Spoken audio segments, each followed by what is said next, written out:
Hello, this is Marvelous Magpie 85, and after looking for a while to find this stupid damn issue because they split this across several issues, and I only found it by referencing my book and referencing the title, I am going to read to you today.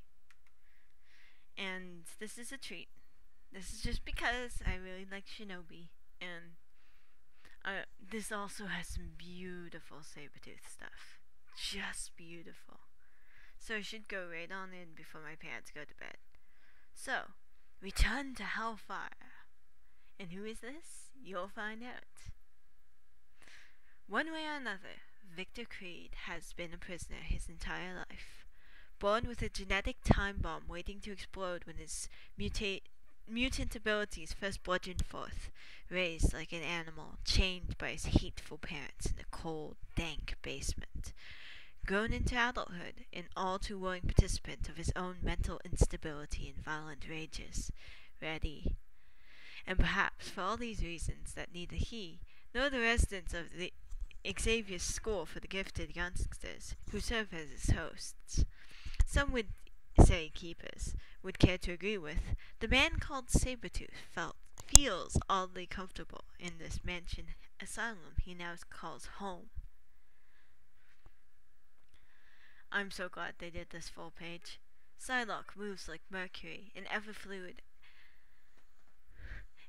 ever-moving flash of quicksilver, and for Betty Braddock these moments are to be especially cherished, for they are the only times when she feels her passions can run free, burning anger coupled with kinetic movement, released from the emotional straitjacket which she has wrapped herself, and through the katana blade she wields. And though the katana blade she wields is only a practice sword, the maneuver she negotiates between the needs of her body and the confinement of her soul is by the very nature of the participants involved in this danger room exercise, the approach of a killer. Professor, Hank, not that I want to butt in or anything, but are you sure this was a good idea? Warren, your point is well taken, but we couldn't have Creed develop the control he needs over his violent tendencies by confining him to a cell 24 hours a day, could we? Hank, note the rise in Creed's endorphin levels. It's accelerating at an astonishing clip. Hank and Bishop developed protective restraints, which should prevent Sabretooth from being able to injure any opponent. And Psylocke agreed to attest their effectiveness by sparring him. She jumped on his head. As a matter of fact, my skeptical bird of a feather, Elizabeth actually preferred that Creed fight without the restraints. But who are we to be cleaning the entrails of such a lovely lady on a fine Thursday afternoon? We'd never get the stains off the towels in time for Saturday's wedding. Your humor, gentlemen, is rather misplaced, isn't it? Is it? Oh dear, Charles, you're right. And I could have sworn I had it with me when I woke up this morning.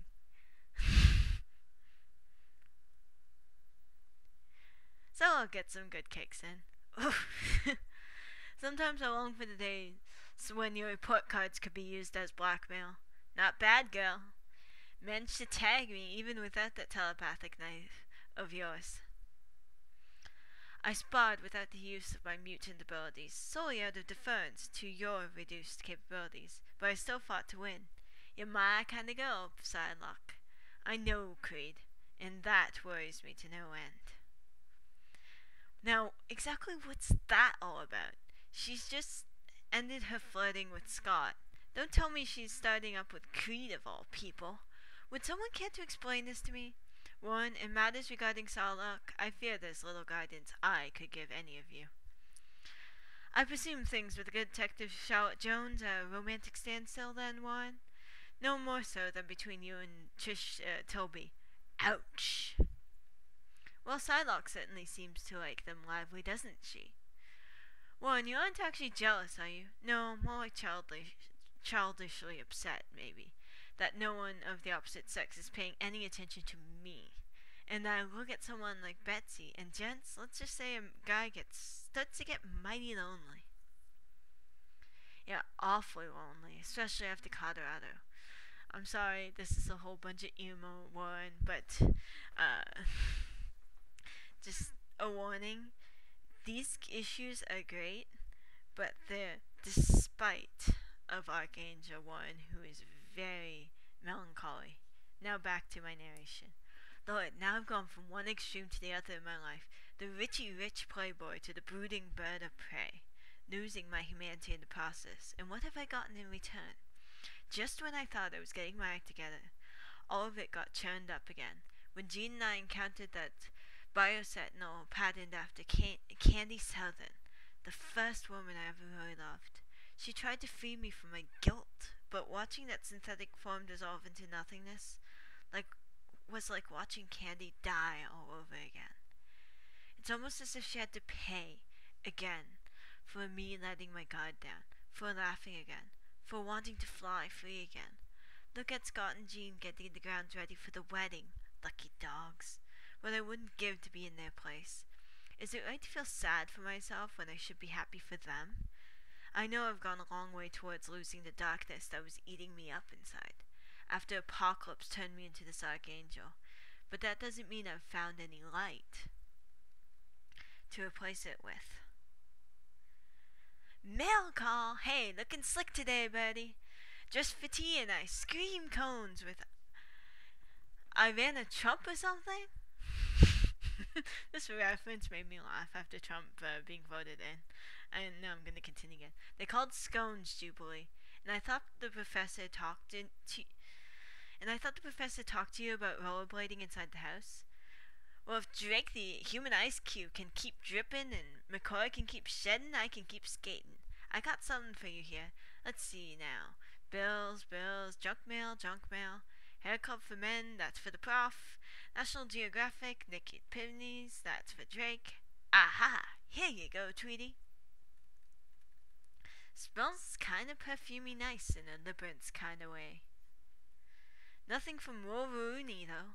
Still don't know if the Knucklehead is going to make it to the wedding. Like I care if he does, I'm sure. Hey, Drake, time to be the master of your domain. And don't skate in the house. She's trying hard to pretend Wolverine's absence isn't hurting her, but we all know better. And other than the prof, none of us have tried being a surrogate father to her. Right, and I shouldn't be thinking about that, knowing my own experiences with my dad, speak of the devil.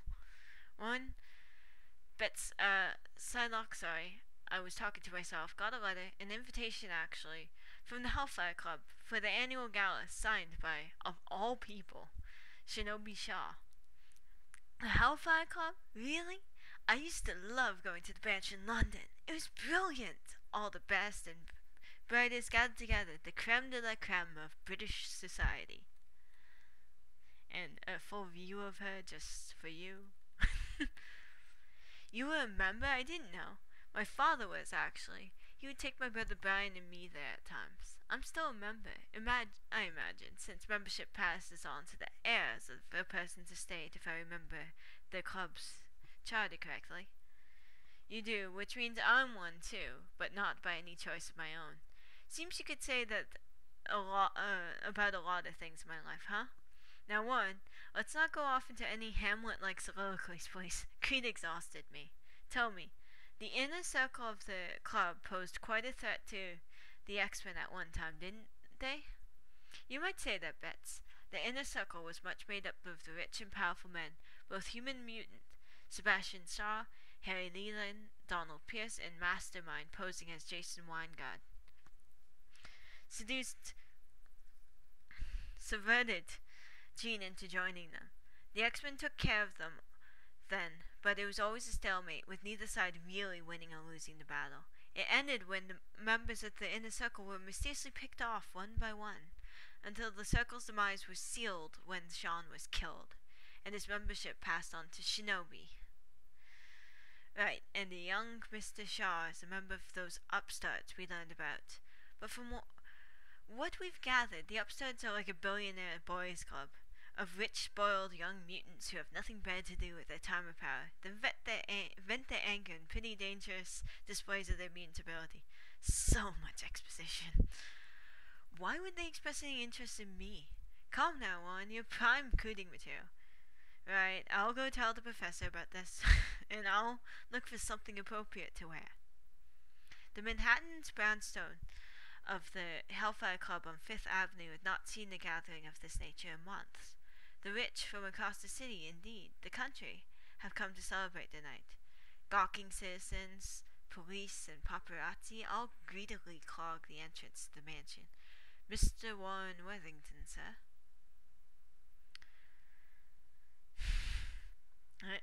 Members of the long-standing as well as invitees who fervently wish to become a part of the grandeur which the club represents. I'm sorry, I forgot to read that. First sign of trouble, Betts? I will let you telepathically, Hank. And you know I'd rather not be called Betts. I call him like I see some man. And to you I'm still Betsy, despite the revelation of the past few weeks. I find that touching, Hank. Thank you. Miss McCoy's little boy aims to please, man. Now, the two of you, be careful in there. Things are never what they seem at the Hellfire Club. That's what makes it so exciting, Henry. See you at midnight. She has not felt this free in months. How odd, but under the staring of countless eyes, the flashing of cameras all around her, comes a sense of liberation. This is, after all, in many ways, what she was born to be, the pampered elite, better than others. But because she truly believes that, her life had taken many surprising and unexpected turns. Surprisingly, the bumpy road has not led to a dead end the way Betsy first feared. Though she wouldn't tell a soul, the recent turmoil in her life had secretly been a thrilling ride, and tonight serves as a none too subtle reminder of how far she's come and how far she still has to go before the ride is over. Wow, you were expecting a McDonald's, Miss Braddock? Well, it'd be nice. The club in London is far more reserved in this one. Chalk it up to New York glitz. But the Hellfire Club knows how to impress. Excuse me, I... Surprised to see a black man here, Mr. Worthington? Black, blue, what difference does it make, right? The club must be on the minority membership drive, eh? Mr. Taylor, if you would excuse us, please. Taylor? Have a good evening, folks. Dwayne Taylor, head of a benevolent foundation. He makes his points in a quite yet forceful manner, as I imagine do you, Mr. Parvenu. Ronald Parvenu. That looked like an R. I was another friend of your father's. I hope you and Miss Braddock have an enjoyable evening. We all look forward to tonight for a very long time. Your continued presence in the inner workings of the Hellfire Club would be a most welcome addition. Mr. Worthington, I'm so glad you decided to come. I hope Mr. Parvenu wasn't boring you. No, not at all, Tessa. Tessa's a telepath, by the way. I suppose I should extend my belated condolences on Sebastian's death. Thank you. I know you and Mr. Shaw were not the best of friends. Now, if you'd come with me, I'd like to do this in private, you understand. Do what? Frick. This will only hurt a little. One, watch out!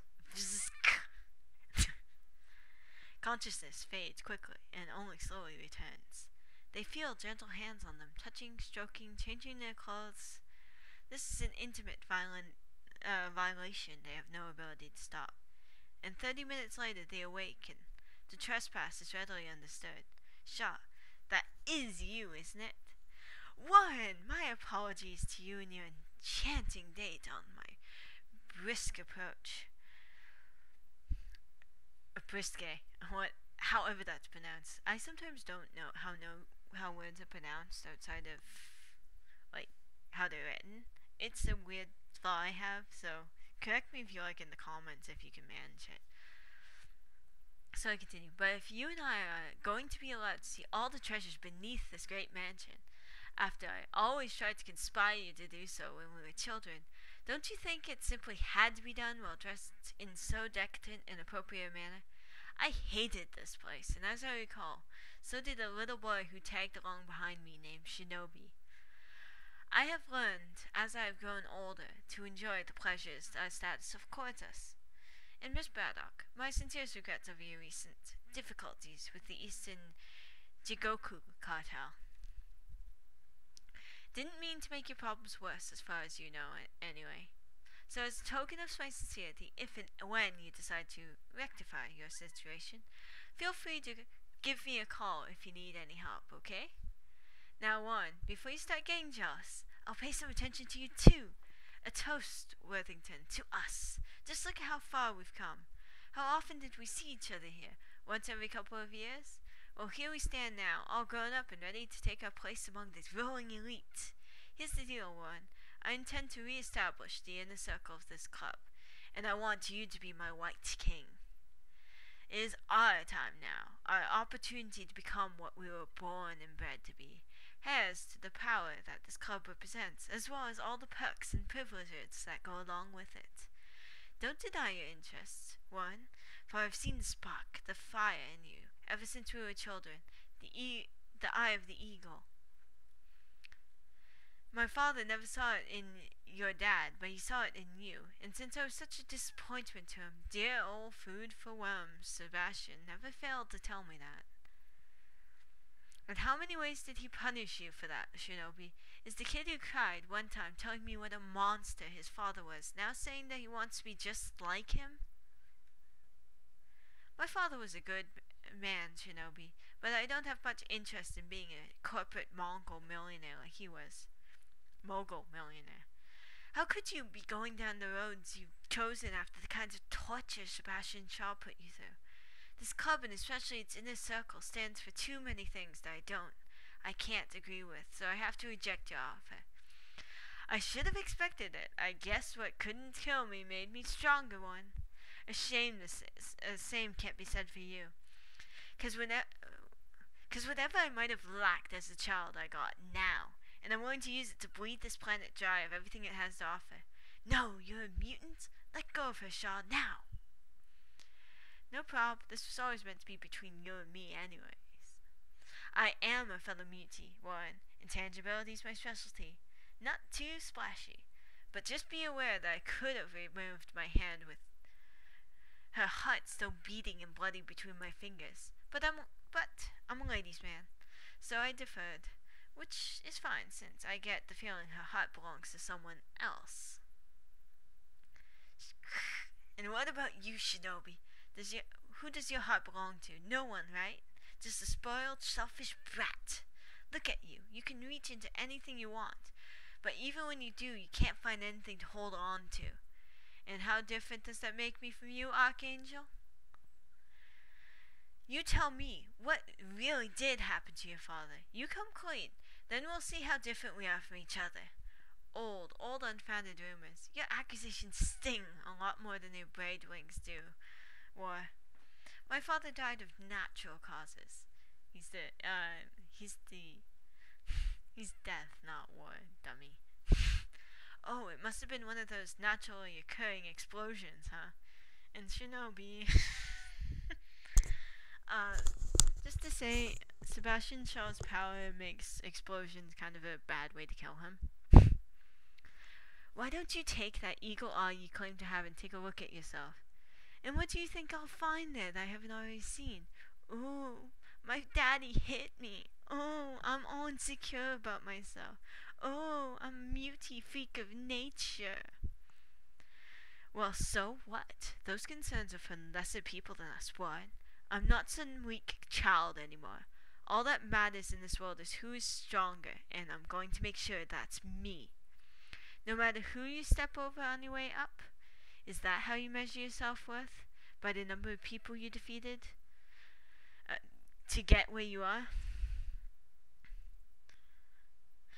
Sorry to disappoint you, but that's not how I was brought up. And that's why when you tell me you're interested in bringing back the inner circle, I have to tell you that's not going to happen. The X-Men are quite capable and quite willing to come here to tear this place to the ground. I'm sure, right? Like old cue ball Xavier is going to let his little students do something nasty like that. You don't want to be pushing us, Shaw. You don't want to be pushing me.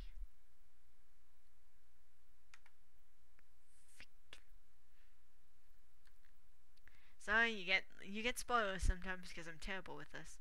That's the point, Warren. I do. The only way to get you to fly higher is by pushing you to the edge of the cliff. Ah, come on, Angel. Show me that you still got some arc left inside you. Show me that you really do belong beside me on the rolling tribunal.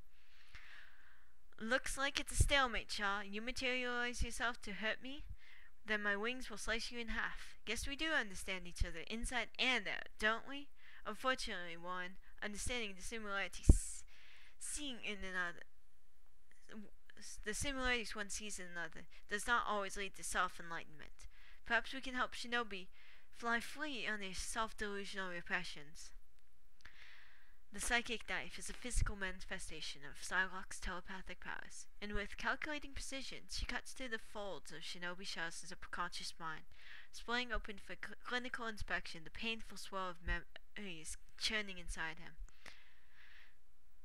Could do no wrong by one, knew no right by the other, so what is wrong and right then? When you don't understand the difference between them, there is no difference between them. Weakling, why did I give birth to such a wisp of a boy? Never amount to anything. How can you expect to rule by my side? You're not good enough. Mommy's safe and warm with Mommy, coddled, protected from harm, spoiled. No, Shinobi, there is a right and wrong. And though the lines may sometimes blur, knowing the difference is vital to our ability to make choices in life. We are, the three of us, products of similar environments, Shinobi.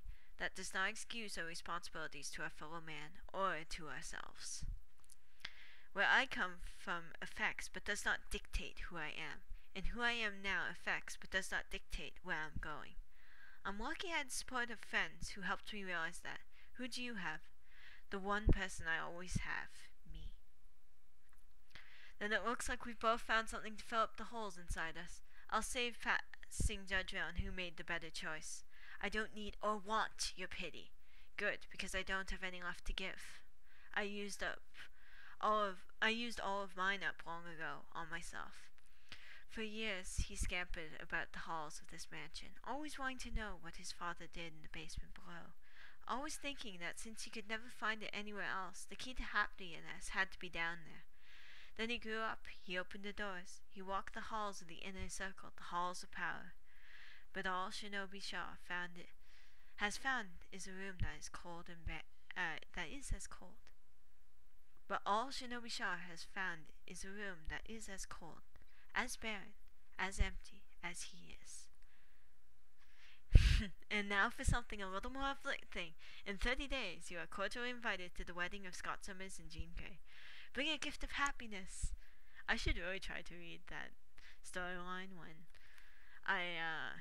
30 days have passed. I'll consider it. But for now, I'm at 22 minutes. And I believe I've read everything. So that's Shinobi Shaw. I liked him. He had such potential. Such potential. Before they wasted him and then they killed him off screen. But I like Shinobi. I roleplay as him. Also, I like Warren. So I actually like this issue despite the fact Warren is kind of emo in this. Especially since I got to see Sabretooth and Psylocke flirting.